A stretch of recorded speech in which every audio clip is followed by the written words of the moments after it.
Hi, I'm John from WorkshopAddict.com. Today I have the DeWALT 20 volt compact reciprocating saw to show you.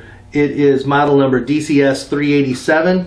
What makes this so unique is its compact size. DeWALT has designed it so the motor is oriented downward, and it makes this a much smaller unit rather than the older, larger units, which also makes this much more convenient for people working in between studs. You can actually fit this unit in between the studs and make your cuts. Just for an example, here's an old Porter cable model I have corded from probably 13 to 15 years ago, and you can see it's considerably larger. Also, it's heavier, quite a bit heavier, harder to deal with. The DeWALT 20 volt here is actually fairly light.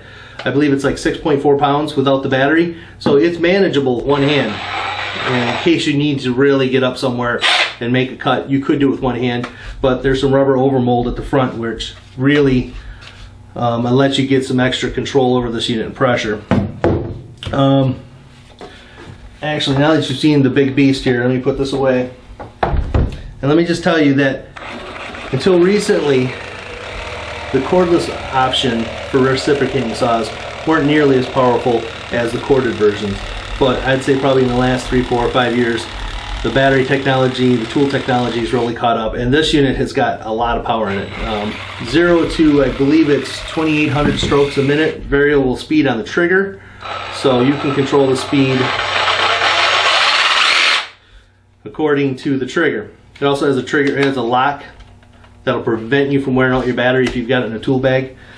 This unit right here that I have is a bare tool, did not come with a battery. This is also available in a couple other options. I believe there's a 5 amp hour battery option, their new big 5 amp hour battery with a soft sided case and a charger. And I believe there's a 3 amp hour battery option with a hard case. I haven't seen that one yet, but I've heard about it. Now, another thing that makes this a unique unit is they call it a 4-position blade change. What this is at the end here, there's 2 different slots where you can put your blade into, and you can put it in either direction. So there's 2 ways vertically and 2 ways horizontally.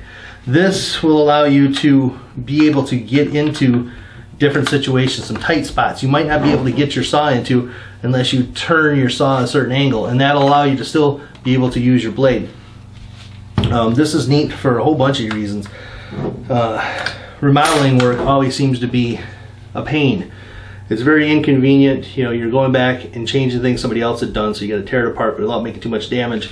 And you know, trying to get into tight spaces or different awkward positions can be difficult. And this tool allows you to change how you've got your blade set up.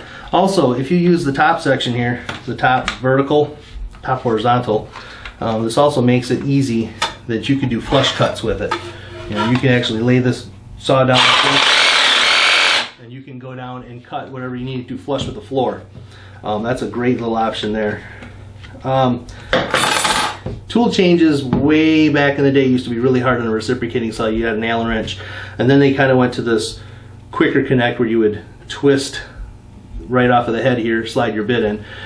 That's okay. They have a real quick connect here. You just lift up this little flap, this little lever, and that allows you to put your blades in quite easily. It's a quick change out.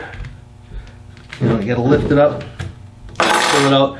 The only thing I don't like, and this is kind of a with this system, and it may just be on my tool, but this tab tends to stick out. You gotta push it down back in. It doesn't just snap back down in. And I'm afraid at some point, you know, this may be sticking out and I catch it on something and break it off. It actually is a plastic covering on a metal tab here, so it might not break because it's metal, but there is quite a bit of plastic on it. And the inside you can see there's a metal pin, but it's also got a plastic around it.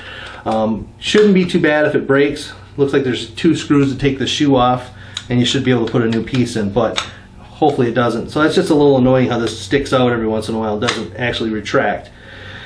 Other than that, it works fantastic.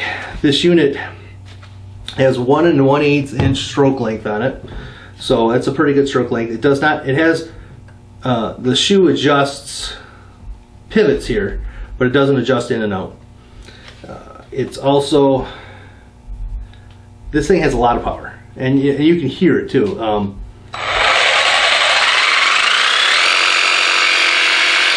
with that, it's loud, and you can actually, it does transfer a lot of the vibration back to your hands.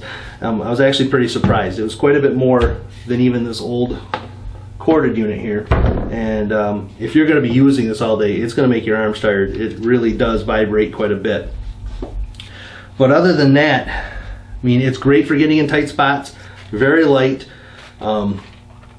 Actually, this will be a go-to tool for me because I would prefer to have this lightness, small size, versus this behemoth that actually almost should take 2 people to handle. So if you're looking for a battery operated reciprocating saw that's got the power and the size to get into tight places, take a look at the DeWALT 20 volt DCS387 compact reciprocating saw. Until next time, I'm John from WorkshopAddict.com. Talk to you later.